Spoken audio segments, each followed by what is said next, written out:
The sky was a deep, almost black blue, dotted with thousands of stars that sparkled like diamonds scattered on a velvet cloth. The crescent moon, hanging high like a wry smile, cast long, dancing shadows over the winding road that cut through the heart of Alabama. That night, the road was almost deserted. Only a few lone cars cruised along the asphalt, their headlights piercing the darkness like hungry eyes.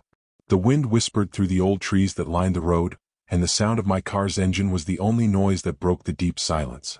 My name is Sarah, and I am a young history teacher. That night, I was driving home after a long day at work. The drive was long and tiring, but I was eager to get home and see my family. As I drove, I began to feel uncontrollably sleepy. I opened the car window to try to stay awake, but the cold night air didn't seem to have any effect. My eyes began to feel heavy and my mind wandered into random thoughts. Suddenly, a loud, screeching noise woke me from my reverie. The car began to shake violently and lost speed.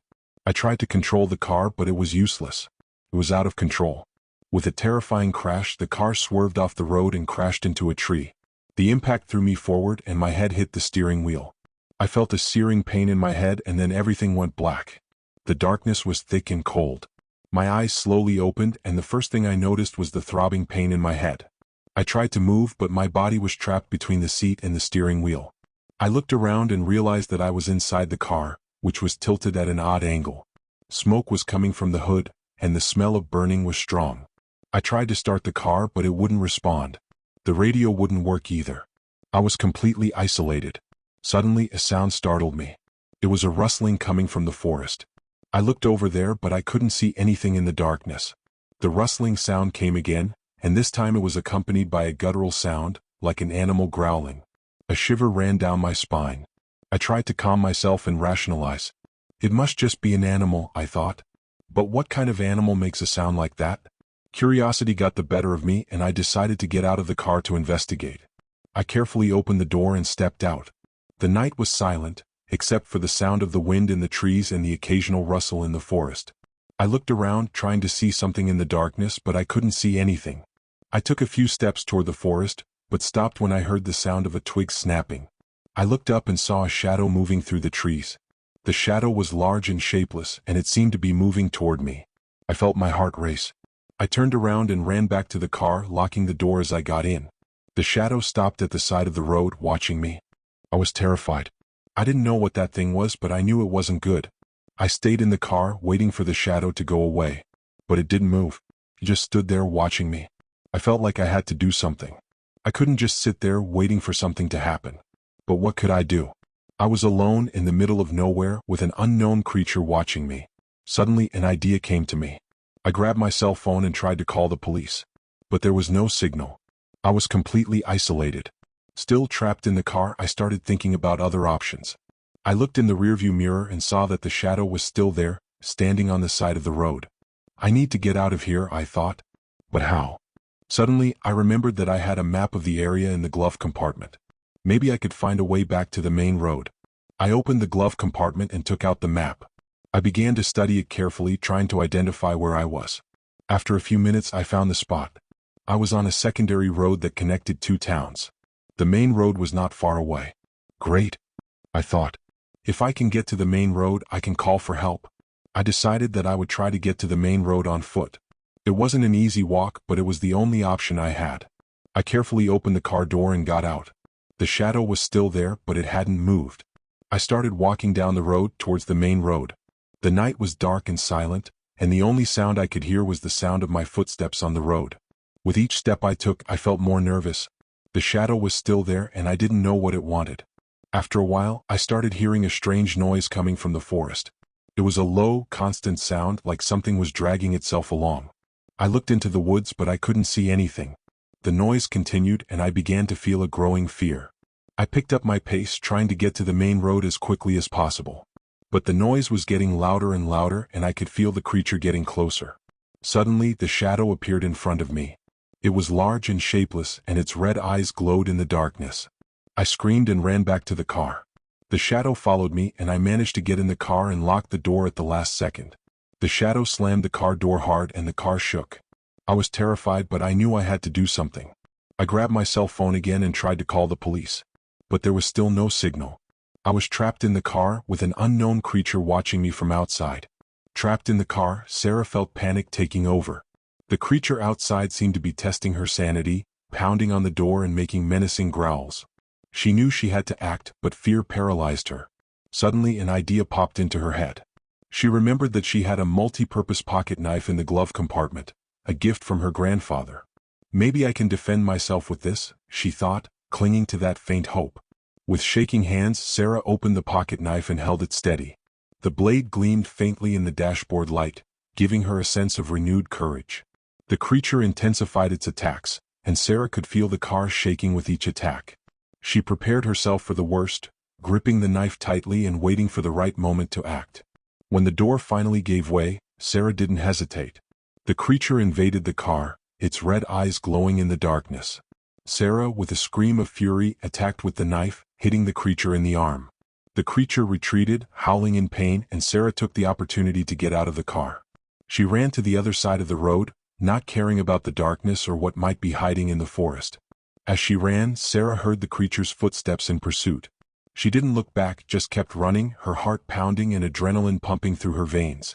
After a while, Sarah began to feel that the creature was no longer following her. She slowed down but didn't stop running, staying alert for any sign of danger. Finally, Sarah reached the main road. Exhausted and injured, but relieved to have escaped the creature, she desperately waved down the first car that passed. The driver, seeing her condition, stopped to help her. Sarah told her story, but the driver did not believe her. He thought she was delirious from shock and took her to a hospital in the nearest town. At the hospital, Sarah was examined and given medication. The doctors said she was lucky to have escaped with only minor injuries. As she recovered, Sarah couldn't get the creature out of her mind. She knew she had seen something real, something that couldn't be explained by science. From that night on, Sarah was never the same. Fear and insecurity became her constant companions, and the darkness never seemed so threatening again. A year passed and Sarah moved to a new city, looking to start her life over. However, the past wouldn't leave her alone. Nightmares about the creature haunted her, and she felt constantly watched, as if the shadow was always lurking. One cold autumn night, Sarah was walking home from work when she saw something that made her stop abruptly. In the middle of the street, the creature was standing, its red eyes fixed on her. Fear took over Sarah, but she knew she couldn't run away forever. It was time to face her demons and fight what terrified her. With her heart pounding, Sarah advanced towards the creature. She didn't know what was going to happen, but she was willing to fight for her life and her sanity. The creature growled and advanced on Sarah, but she was not intimidated. She drove the car towards the creature. She closed her eyes and accelerated as much as she could, when Sarah opened her eyes and looked in the rearview mirror and saw that the creature had disappeared. After that day, Sarah never saw the shadow on the road again, but the nightmares continued to this day. The rain was beating down on the car as Marcos drove along a country road in the interior of Minas Gerais. The night was dark and the storm seemed endless. He was exhausted after a long work trip and just wanted to get home.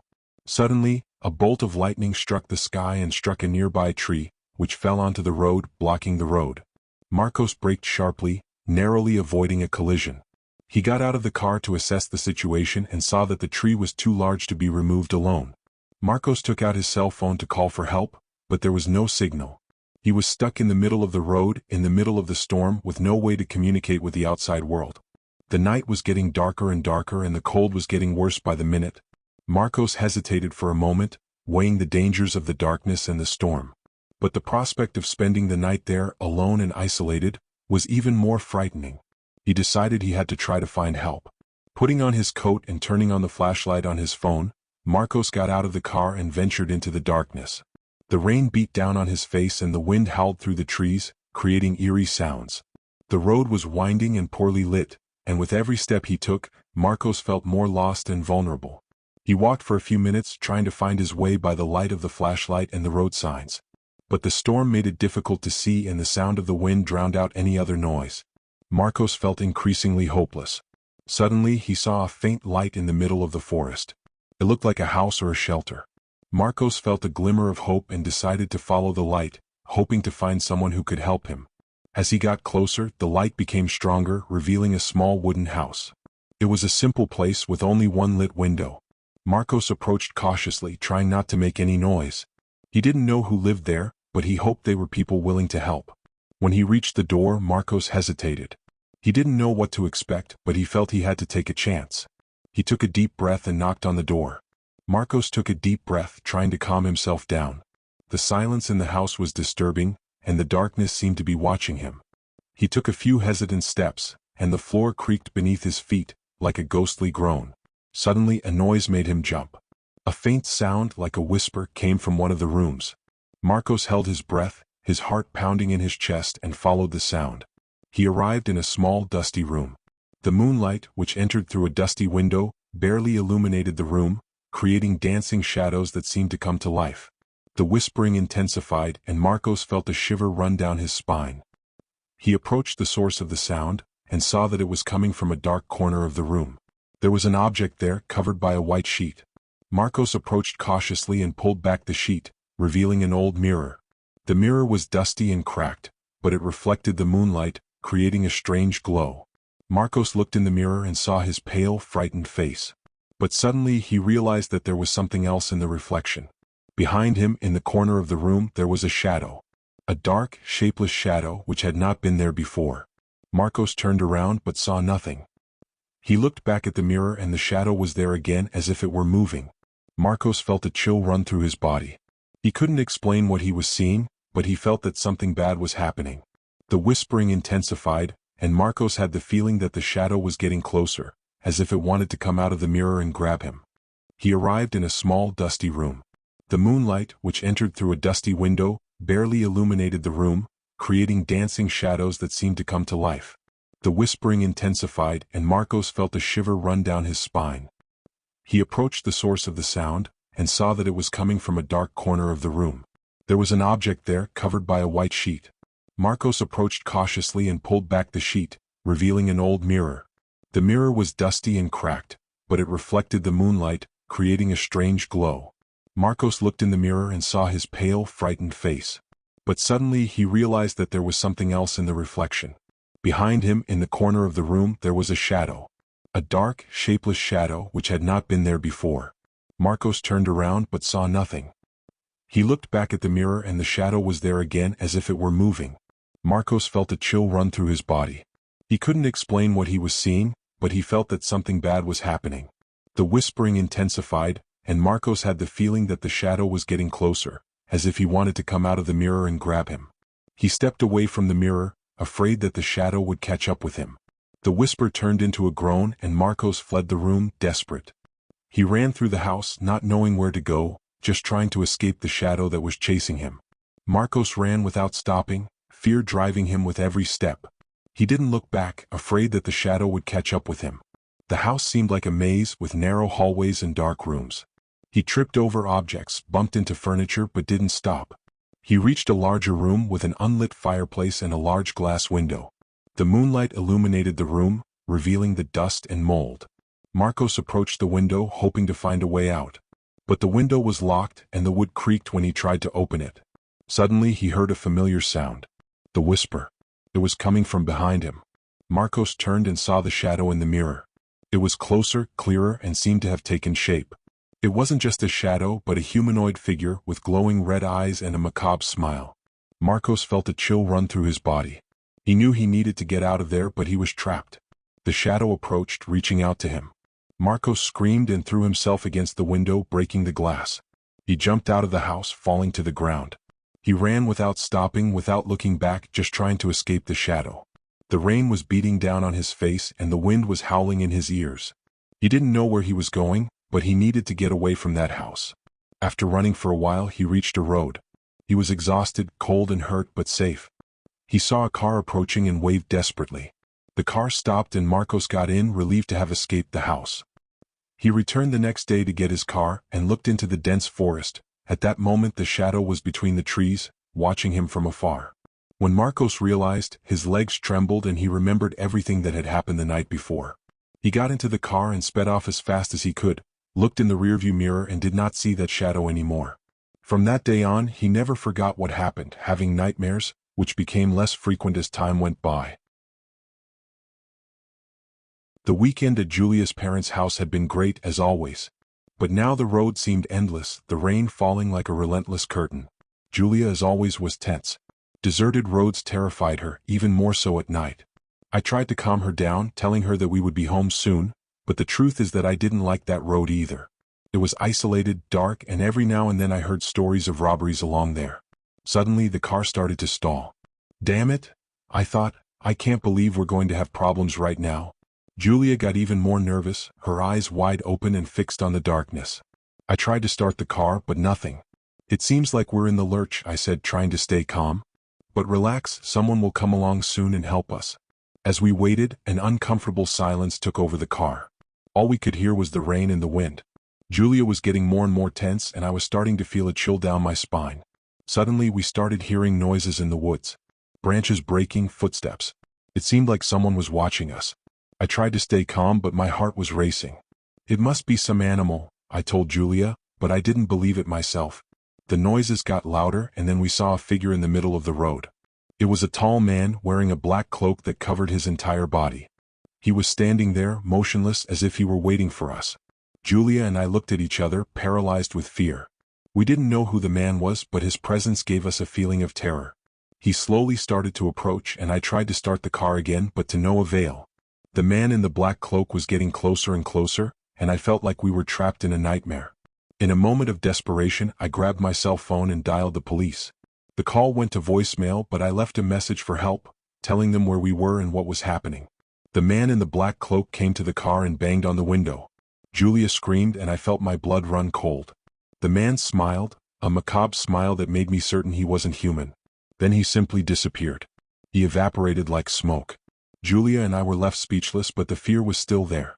We knew something terrible had happened there, and that we would never be the same again. A short time later, the police arrived.